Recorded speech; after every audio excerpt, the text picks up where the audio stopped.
Hello guys. So today we are going to learn about the Spring Security. Why Spring Security exists. Okay.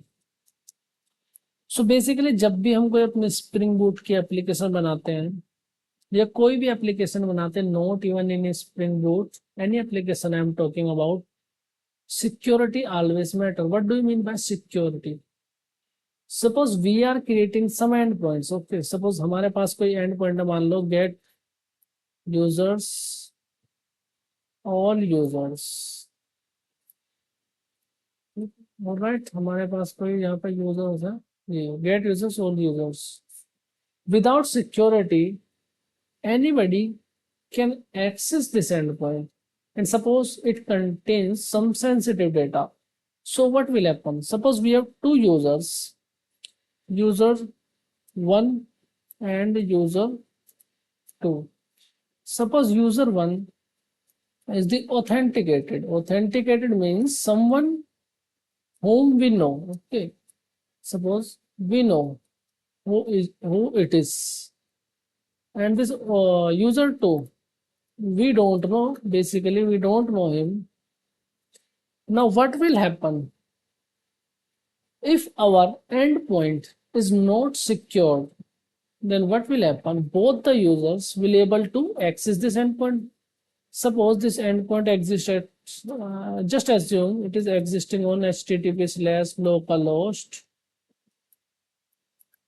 colon 88 is the port, and API I am giving just all users.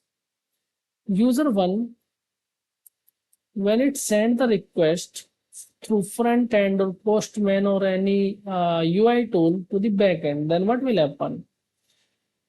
If Spring Security is not there, directly our Spring Boot application, it will go to this particular endpoint in the controller class, and whatever method or functionality is written there, it will execute and return the response.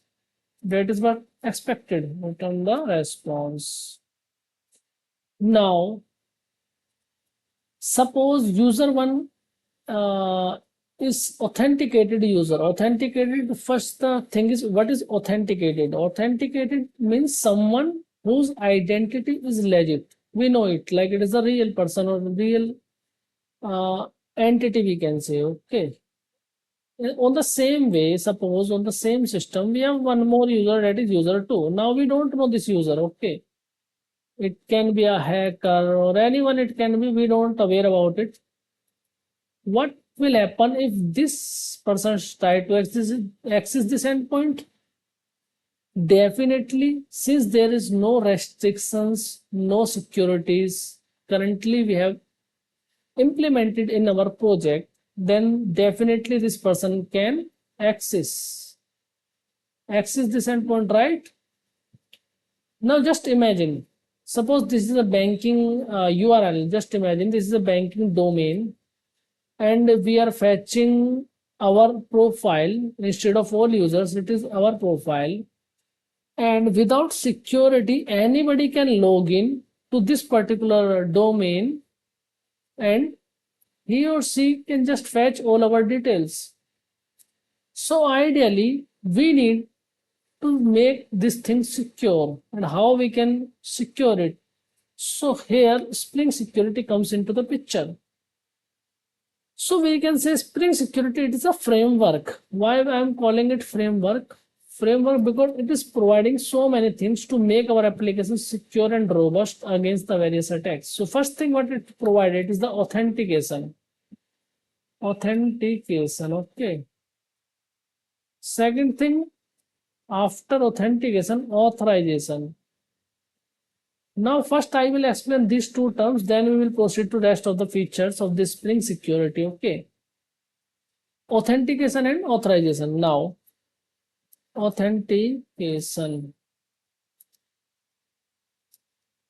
I hope you are understanding. Authentication means nothing, simply who are you? Who are you? Suppose you visited a mall. Okay, it is a mall.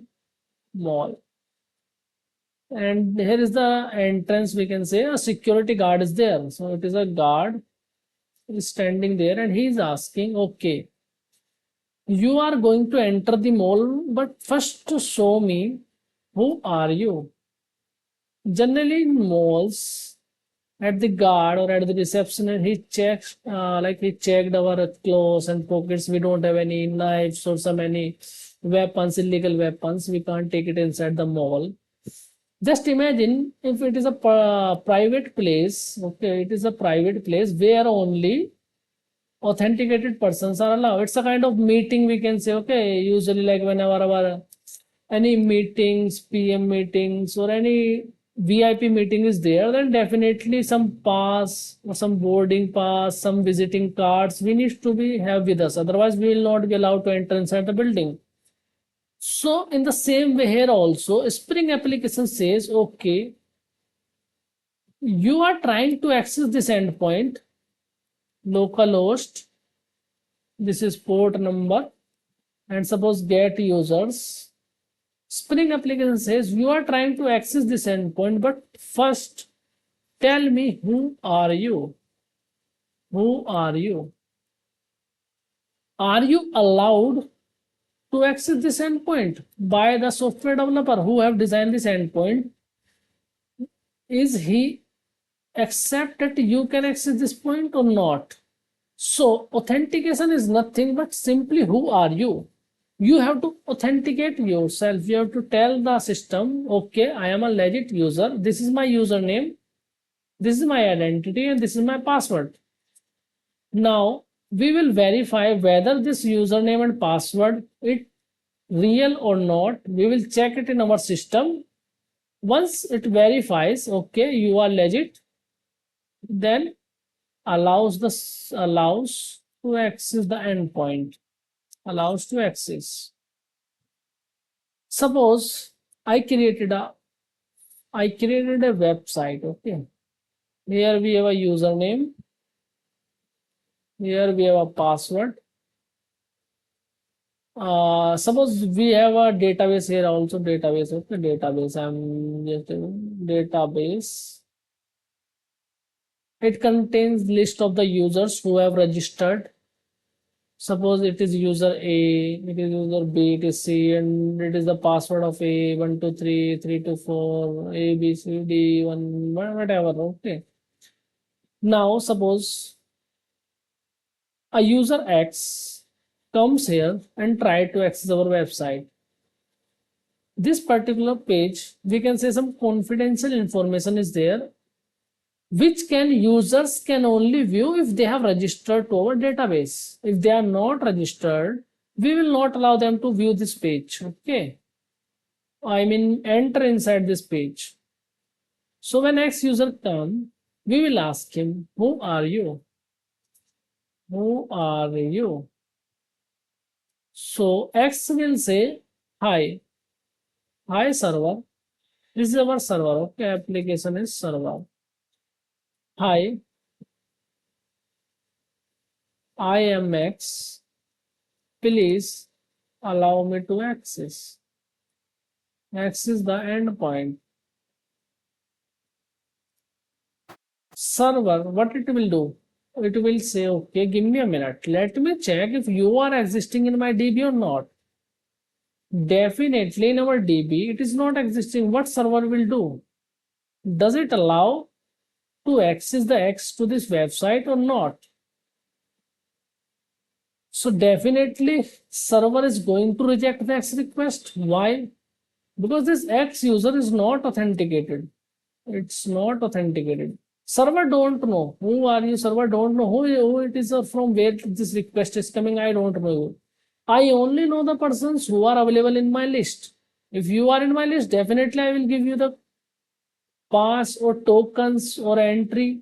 But if you are not here, then definitely I will reject you. So this is the authentication. Basically, we have to authenticate ourselves to the server to access a particular resource, or we can say particular endpoint. Usually authentication happens with username, maybe some email or any username, anything. Okay, user, and along with its corresponding password.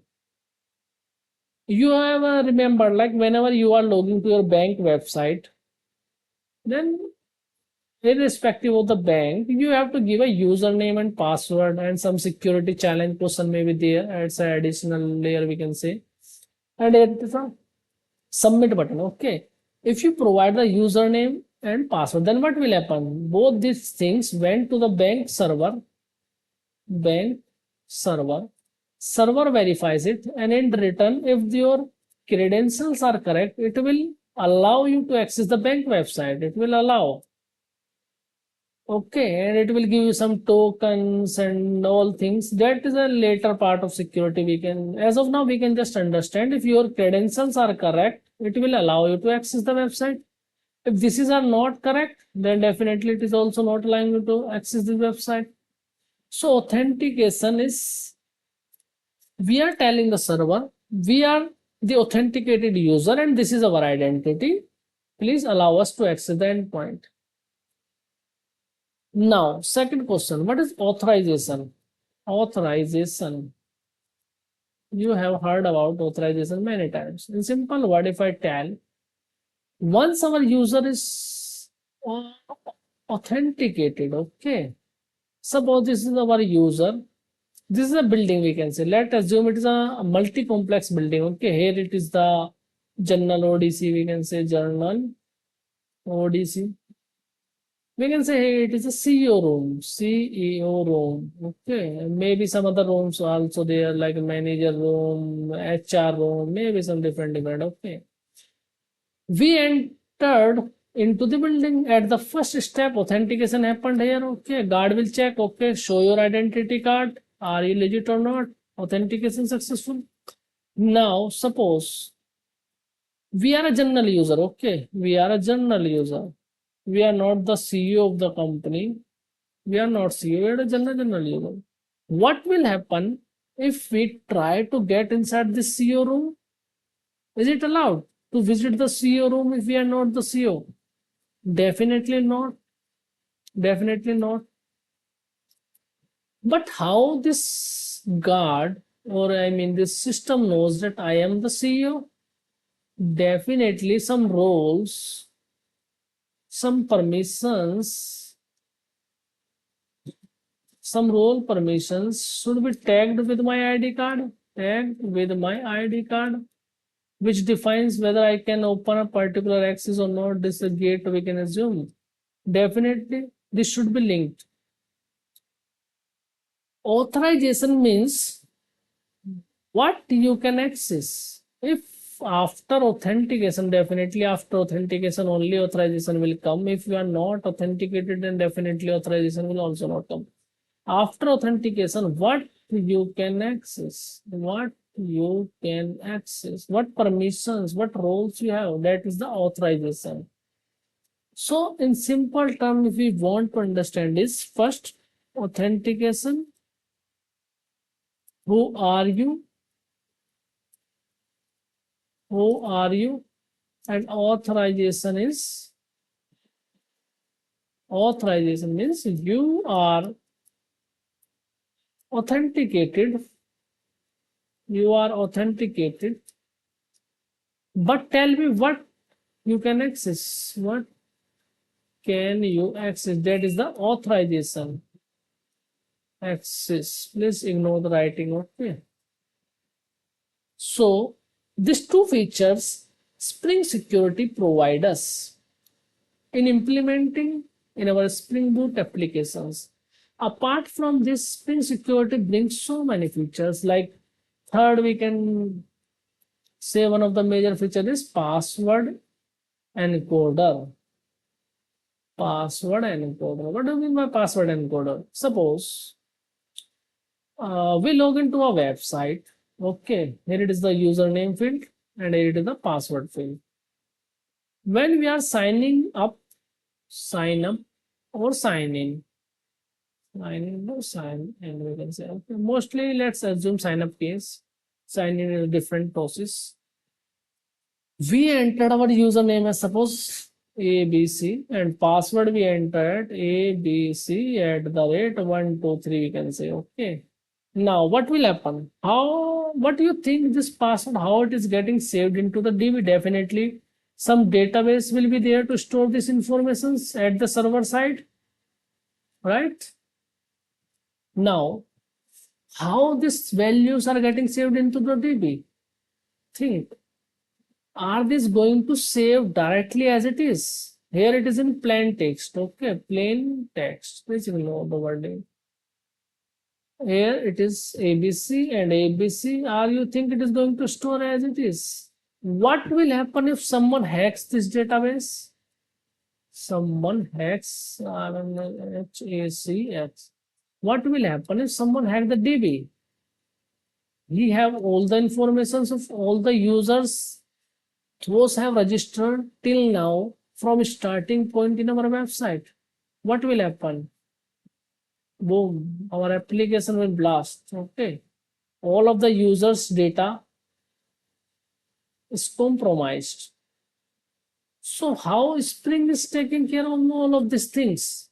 Even if your database is hacked, this is your DB. Even if this is hacked, even if hacked, okay, I'm saying just assume it is hacked. Now, what will happen in the Spring security? It says, hey man, I'm not going to store your password in the plain text. I'm not going to store your password in the plain text. Okay, I will not store it as it is in DB. What I will do? I will create a hash of this value. I will create a hash value and I will store that into the DB. I will store that into the DB. Now, what will happen? If you remembered, I have said the word password encoder. Password encoder. I can also say password encrypt. Password encrypt. Does it make sense? Definitely, password encoder and password encrypt both are a different term. What do you mean by understand encrypt and encoder? Encrypt is something like we are hiding it with the help of some secret key or something. We are converting it into a different value and later we can decrypt it with the same key whatever we have used to encrypt it. Okay, we can decrypt it. That is possible in the case of encryption. Suppose our password was XYZ, we have encrypted it some random characters like this. Okay, 1 2 3 la, la, la. It is encryption with the help of a secret key. With this key, some key came here. Okay, then with the help of same key, if we apply, we can decrypt it also. That's not an issue. Now, one of the interesting scenario here is in case of encoder. Once we encode the value XYZ, we can never reverse it. Reverse is not allowed at any cost. So reverse is not allowed. If reverse is not allowed, we are storing the hash in the DB. This is database. We are storing the hash. Suppose if reverse is not allowed, even if our database is hacked, how does hacker knows the password? I mean, how does he will know what is the correct password? Because he can never go back or never decode this value, hash value. This hash value he can never decode. So this is how Spring providing password encoder features in our website. Now, some people questions may ask here. One of the important point we can say, if hacker can't decode it, hacker can't reverse the value, then how Spring knows the original password, how it will calculate whether the password which is entered by the user is correct or not at the time of login. This is a very interesting concept. I will explain it in a few minutes. I mean, in few 2-3 minutes, I will explain it. Okay, what will happen? Whenever any plain text password comes, so suppose this is our user Aman and he have created password ABC@123. Okay. When we encode this password, what will happen? We are adding a salt. Okay, we are adding a salt.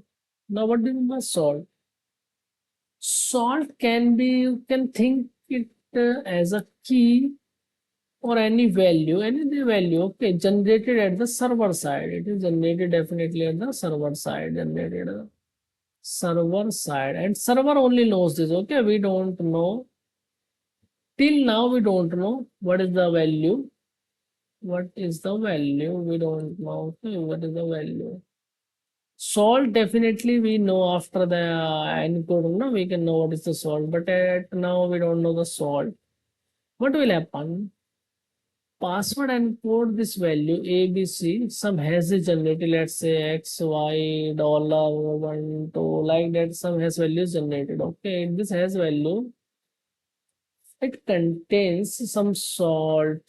This is password encrypt part and some headers like that. Okay, what will happen? This is, you can say, at the time of sign up, when users are getting sign up, so their password are stored through DB in the hash form. At the time of login, suppose sign in, we can say, okay, at the time of sign in, when user entered ABC at the rate 123, then what will happen? What will happen is,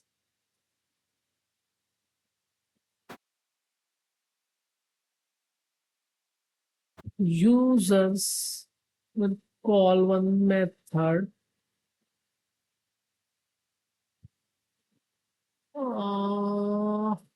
at the time of sign in. What it will do, server again generates a hash value,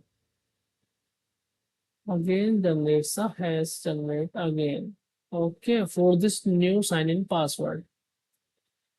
Now, one of the interesting thing here is, every time when you are going to encode the value, even for the same password, even for the same password, it will generate a different hash. Yes, it will generate a different hash.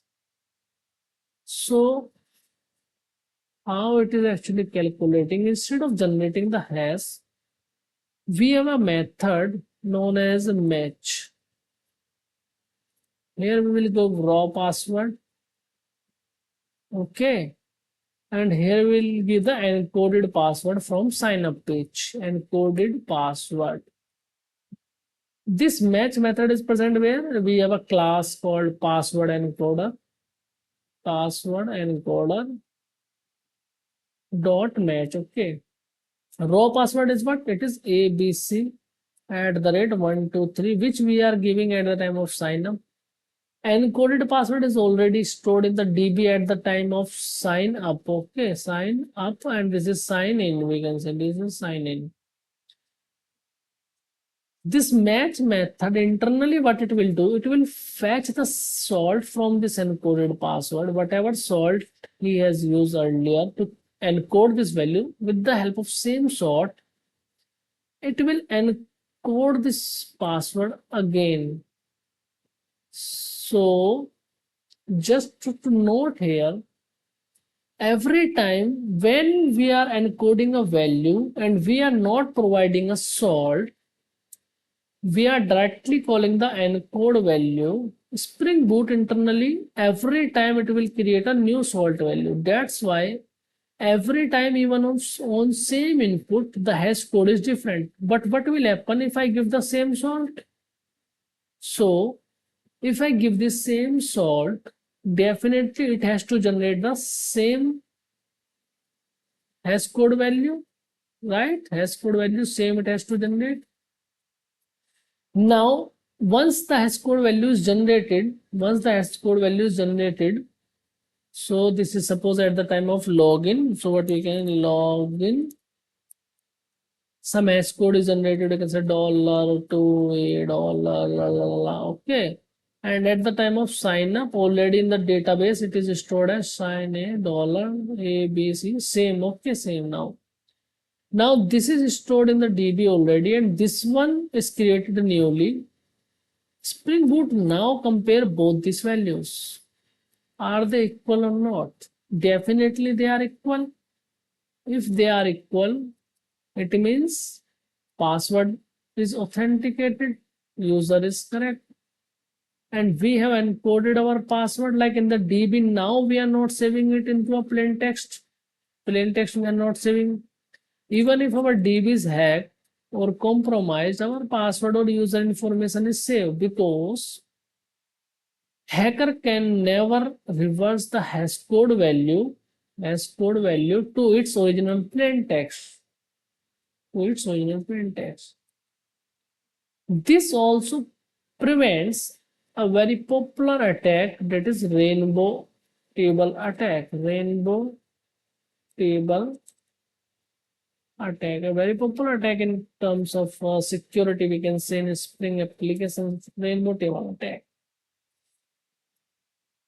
So rainbow table attack, why it is why it can prevent rainbow table attack is, see, this password encoder system, no?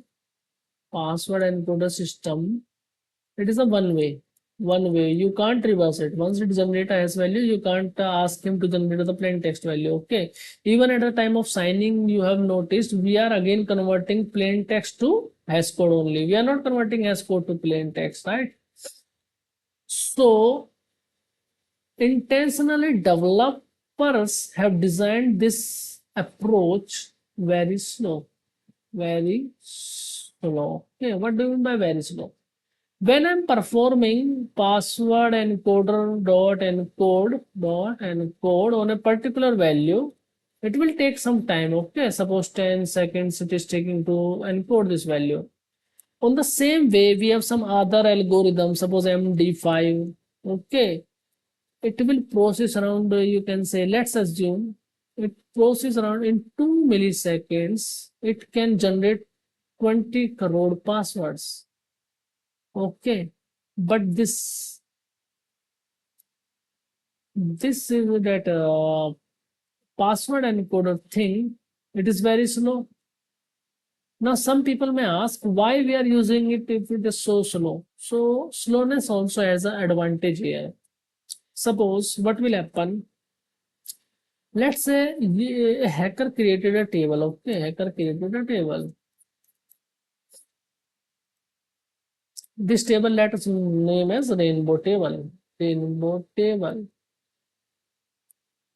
Suppose we know everybody keep their password like some common password, like, okay, let's some common password we are assuming common passwords. For example, we can say password. Yes, a password can be a password.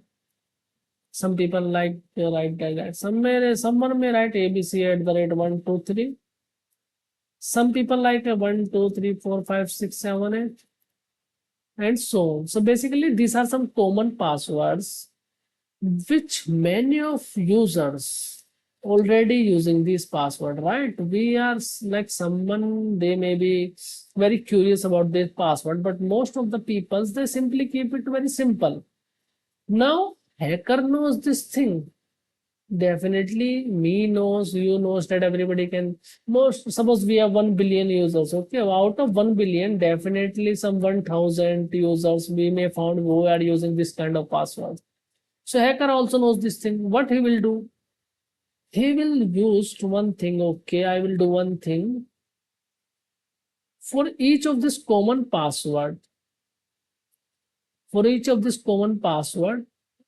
I will create its hash value. I will create this hash value as value ABC 1 2 3.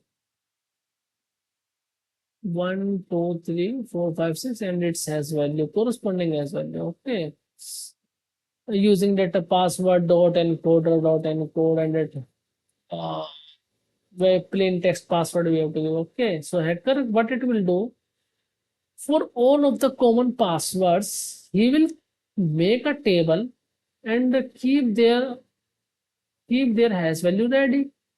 This table he have name given as rainbow table. Now what will happen? Suppose a hacker able to hack our DB. Hackers able to have our DB. What he will do from the database, he will pick our password, which is encoded, that is hash value, which is encoded into hash value. It will match this hash value to a table. And suppose if any of the hash value matches, then what will happen? The corresponding plain text password he may knows, or he will know definitely because he have already created this table. So we can say our password is compromised. Now, why I said earlier rainbow table is slow? Suppose for one password encoder to generate this table, it takes 10 milliseconds or 10 seconds, we can say. Okay.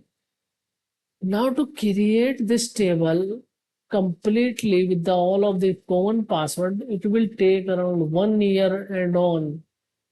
Why? Because this algo is designed slow by developers intentionally so that even hacker tries to create some common password hash value, it will take so much long time so that hackers don't have that much patience, they will skip it.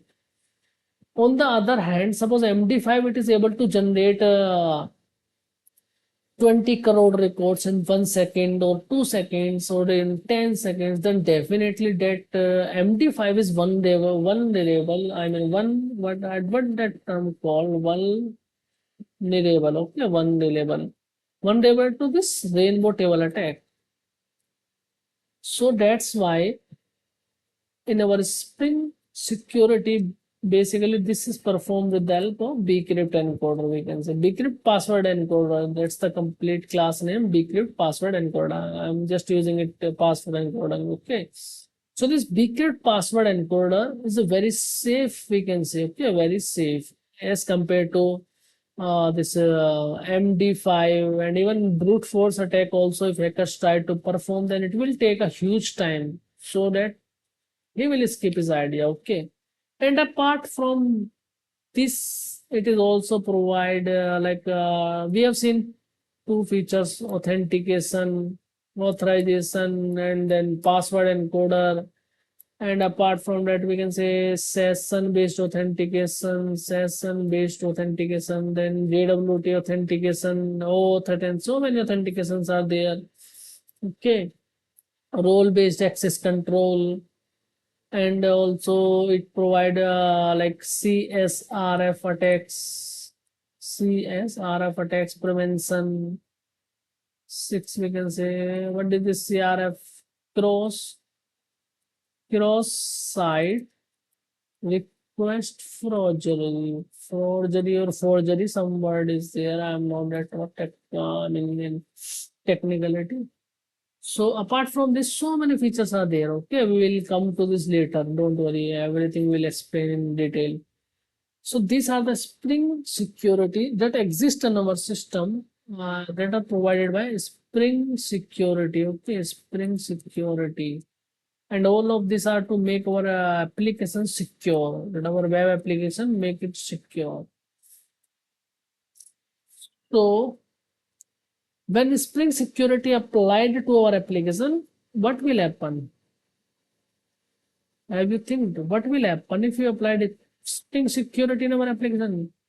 So all our endpoints, suppose we have many endpoints like it is get, it is post, again it is get with a different API pointing address. Maybe it is users, it is delete users, fetch users.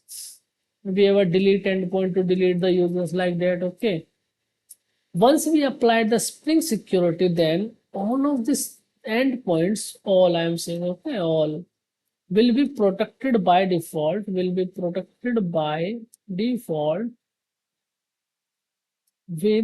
Spring Security. With security, I'm just saying, okay, Spring, I'm saying why? Because the giving by Spring internally. So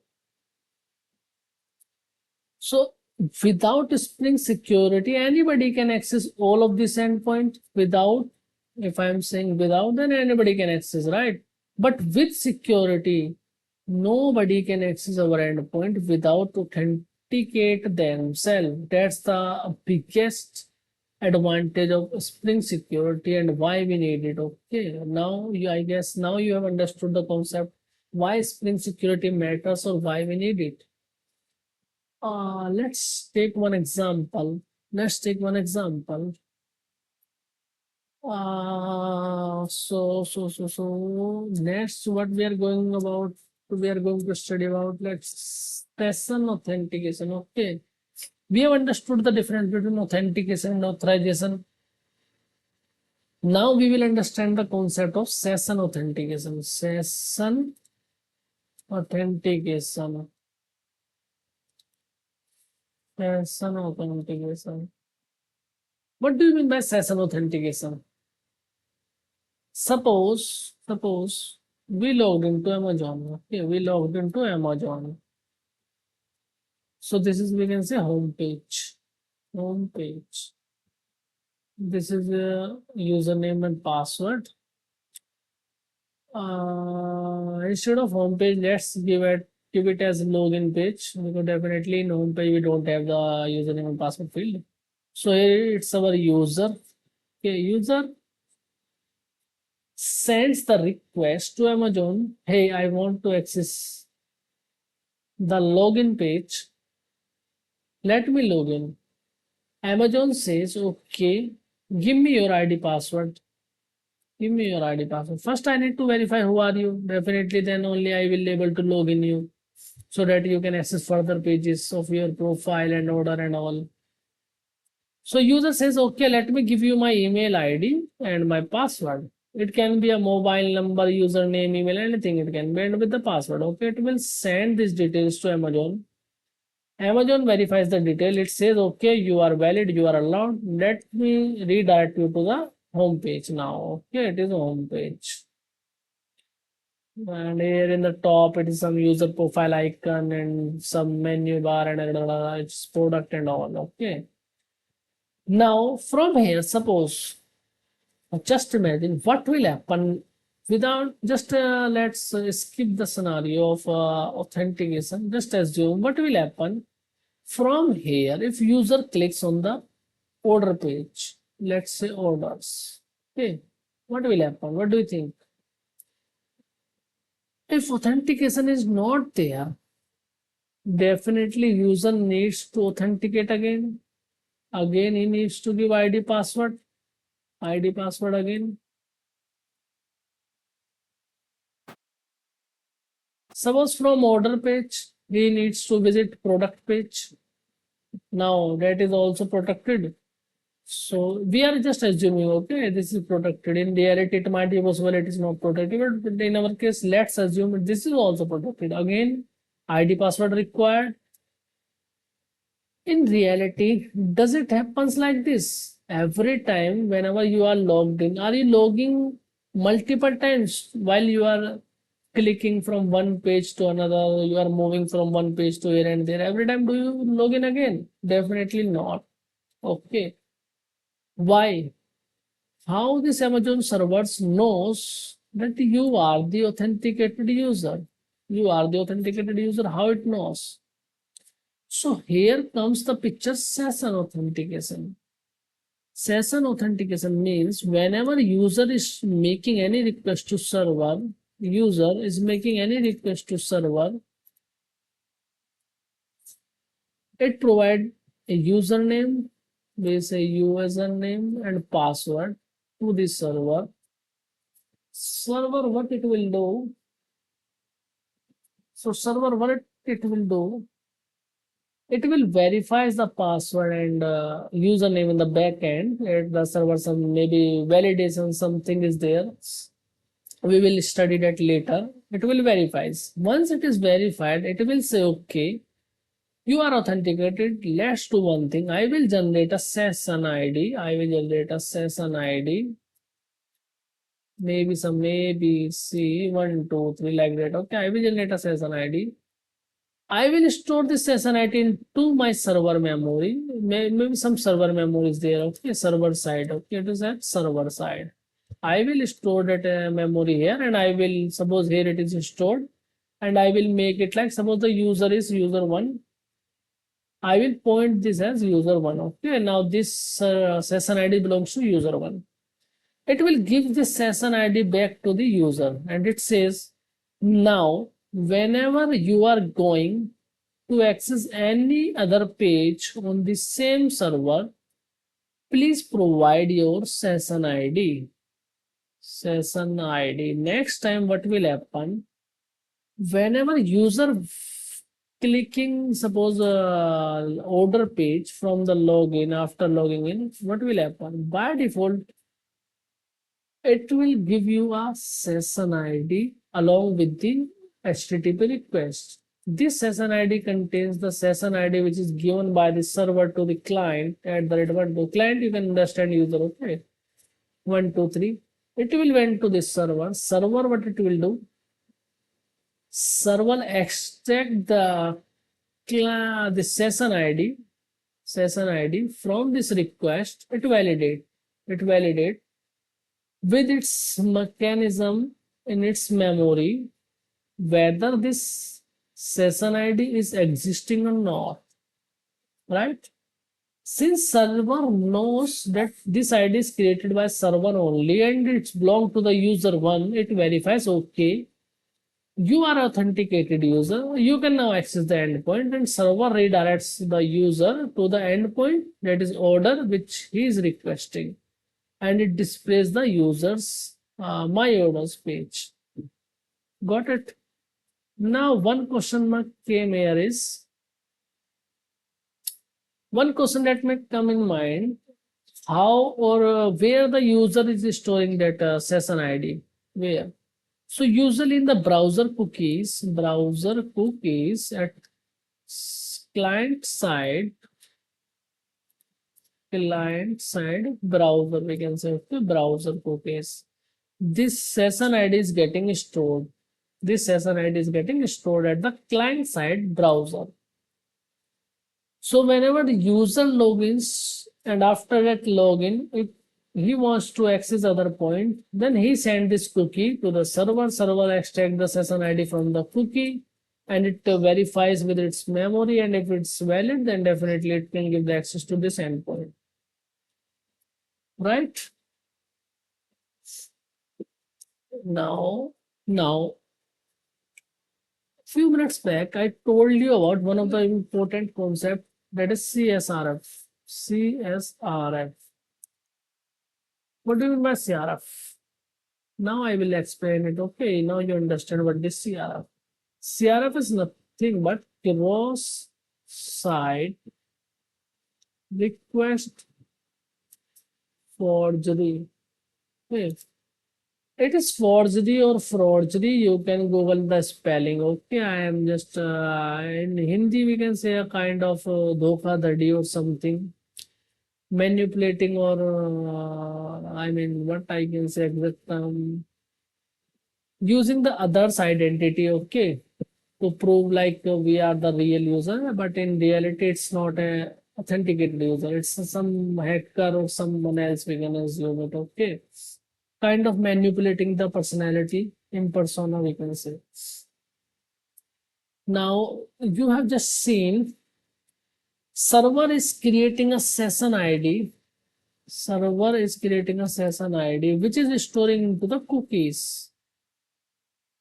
And whenever user clicks any other page, browser automatically send these cookies to the server. Browser automatically send the cookies. Please note, client is not explicitly sending, browser is automatically sending these cookies to the server. Okay, let us assume a scenario here. Very important thing about the CSRF attack, just learn it. We have a website, okay, a bank website. This is bank. We are logged in with the username and password. Definitely bank has given a session ID. Session ID ABC 123, whatever we can assume. Suppose in between user opens another website, he left this tab open. Okay, he have not logged out, he left this tab open. And suppose he was visiting the internet and he come across a website that says win iPhone and win this things. That is basically a malicious website. Okay, created by hacker, we can say malicious website.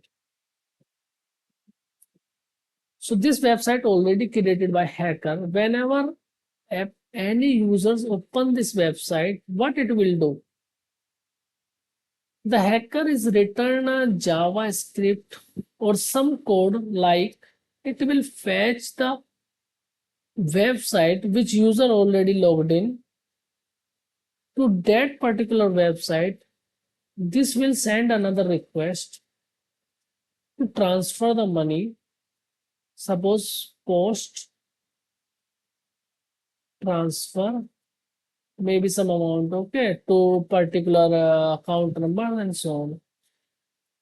This request will send to the bank website. Now just notice one thing here is let me remove. So let me remove these things. Okay, just note one thing here. So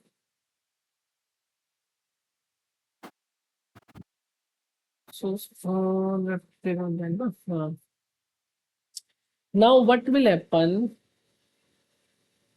User have not clicked on transfer money. Okay, user have not clicked. Very important. Then from where it came?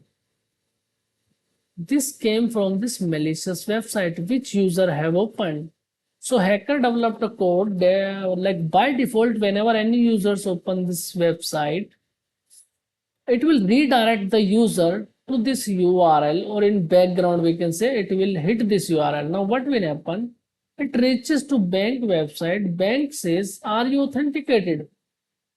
Are you authenticated? Or how I know that you are user one? Right? How it knows? You remember session ID is stored inside the cookies. So, and browser automatically send these cookies to server. So when the hacker triggers this endpoint, this cookie went to browser automatically sends cookies to server says, now bank says, okay, so you are user one, okay, let me do a transaction, I will deduct the amount from the account and I will credit into the hacker's account.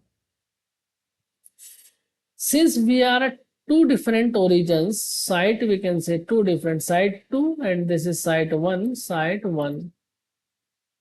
So this attack is known as cross site, and since we are using the identity of user 1 to do this attack, that is requesting user 1 on behalf of user 1, I can say better, on behalf of user 1, and between two sites, and we are doing a forgery, that is manipulation of identity. This attack is known as cross site request forgery, CSRF. So Spring Security provide us security against these kinds of attack as well. This is very important. Okay, you need to understand this thing. If not, then you can ask me, I will explain in a deeper way. So we have learned about the session authentication. In modern applications, we are no longer using session authentication, and the main reason was the CSRF attacks. Okay, then how we can came up from this session authentication? Before moving to the solution of how to come up, there are two more negative or drawbacks or problem we can say with this is, every time when any users is logging into the systems, we are generating a session ID and we are storing into where? Server memory. Server memory. Suppose we have 1 billion users, as in case of Amazon or Google, any big company we can assume. Suppose we have 1 billion users. Now, when 1 billion users in login and session have to create 1 billion sessions, session ID, right? And where this will store into the server memory. Definitely server memory is going to fill up so quickly, right? It will fill so quickly. That is a problem. So one problem we can with this session thing is memory, right? Server memory. Second thing is, suppose we have multiple servers. Okay, why multiple servers? Server 2, server 3, we have set up like this. Okay, and this is our whole background, we can say, or server. Here it is a load balancer, LB we can say. Okay, when user sends the request went to the load balancer. Load balancer accesses the server and redirects the URL to any one of the servers, right, which is having less load. Now you may ask a question, what is load balancer? So basically what will happen when a huge number of requests are accessing some information from server, then our server may down, our server may like it's lag.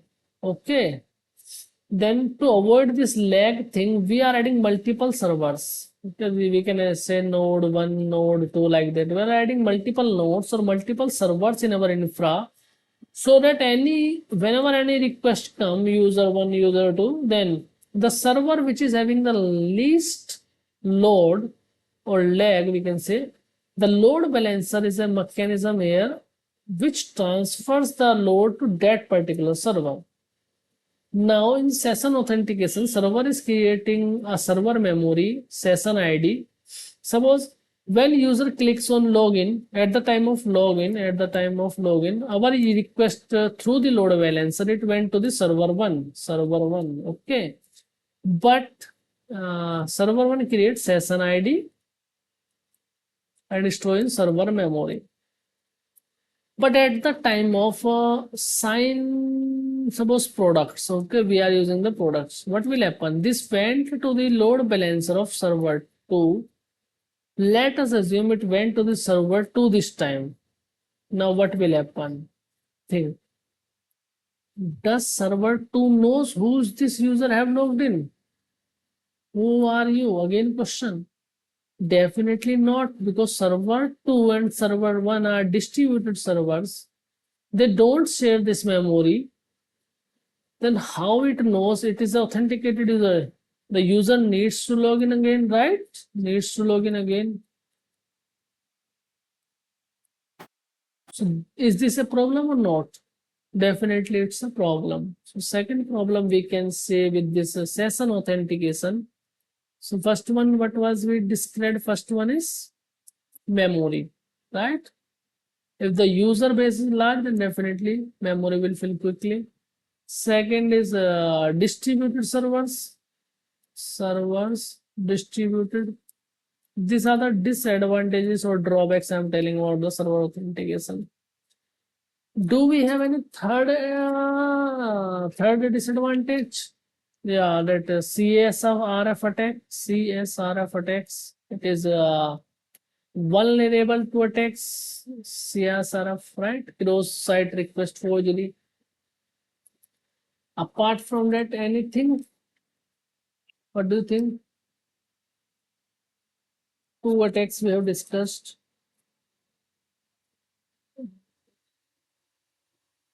Is there anything else? I think these three are the main reasons. Okay, these three are the main reasons why this session authentication is not preferred in the modern architecture. In modern architecture, how we can resolve these things is we can use a token. What is this token? You went to a mall for watching a movie You have your ticket ID. Ticket ID every time you are going into a mall, you just show the token, the ticket you will show, okay, and you will get the entry definitely, right? We are not going, that mall guard is not going to ask you, show your identity again and again. Maybe for the first time, he can ask you, okay, is this ticket belongs to you? Can you show me your purchase history or your identity? Something he can ask. But later on, once you are valid, it definitely is not going to ask you again. So a token comes into the picture. This token changes the Spring Security life completely. You can say token. From here, Spring Security goes from 0 to hero.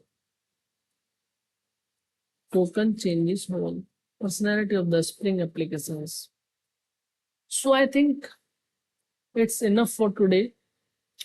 Tomorrow we'll come back, or maybe later, whenever we'll get time, and we will continue this Spring Security concept with the token things. Just now we have studied like what is Spring Security, why we need it, what is authentication, what is authorization, what is password encoder and encryption, what is CSRF attack. One more concept is there related to its like course that cross origin resource sharing. It's not an attack, basically it's a kind of security provided by browser. Remember this thing, course is provided by browser, not by Spring Boot. Okay, in our Spring Boot application code, we need to enable or disable the codes if we want to allow the exchange of information from front end to back end. I will explain it later, no worries. And then we learned about the session authentication. What is session authentication? What are the drawbacks of session authentication? Why it is no longer success in the modern applications? Then to overcome the drawbacks of the session authentication, a token authentication comes into the picture. Then from this token authentication, we developed many ideas like JWT authentication, one of the famous authentication mechanism which are still being used in many of the big organizations like banking, it's banking organization or any other form. We cannot. JWT is still effort. Then we have OAuth2 and so many applications, LDAP, and so many authentication mechanism are there which are being referred in the current days. So going forward, we will read about this token part. What is this token? Who generates the token? Where it stores? Then we will read about JWT, and so many concepts are there. One important thing before we wind up for the today, please note here, when session ID is created, where it is stored? Can you answer? In the server memory. So server knows the user login state, right? Server knows user login state. That's why session authentication is